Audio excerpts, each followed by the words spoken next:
Hello বন্ধুরা, কেমন আছেন সবাই? আশা করি খুব ভালো আছেন। আজকে আপনাদের খুব সুন্দর একটা বাগান দিয়ে শুরু করলাম এই ভিডিওটা দেখানো। খুব সুন্দর বাগান দেখতে পাবেন, সবজি দেখতে পাবেন। সুইডেনের শাইখ সিরাজ বলি আমরা আমাদের এই ভাইকে। আমাদের পরিচিত যেই কয়জন আছে তাদের মধ্যে উনি খুব সুন্দর বাগান করে। বাগানে ফুল, সবজি, ইভেন ওনার ঘরের ভিতরেও শীতকালে অনেক সুন্দর গাছ বেঁচে থাকে। উনি খুব যত্ন করে সুন্দর।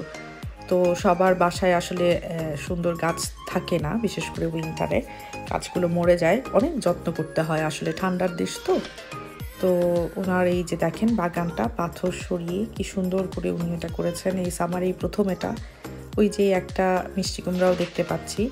ওই জুকিনিটা কিন্তু বাই দ্য ওয়ে উনি আমাদের দিয়েছিল, প্রেজেন্ট করেছিল, বাসায় এনে খেয়েছিলাম, অনেক মজা ছিল। ফ্রেশ খাবারের মজাই আসলে অন্যরকম। এই সামারের গ্রীষ্মের এই সময়টুকুতে আসলে আমরা প্রকৃতি থেকে যা পাই এটা আসলে অদ্ভুত, অনেক মজা, অনেক মজা। আলহামদুলিল্লাহ। এই যে দেখেন ফ্রেশ এই শশাটাও আমরা খেয়েছিলাম। ভাবি একদম বাগান থেকে এনে সুন্দর এটা কেটে আমাদেরকে রাতের খাবারের সাথে খেতে দিল।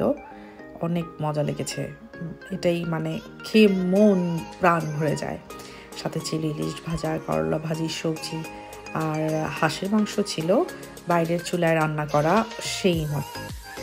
সেই মজা ছিল হাঁসের মাংসটা, সত্যি বাইরের চুলায় রান্না করা। ধন্যবাদ আসলে সেই দিনটির জন্য ভাই ভাবিকে।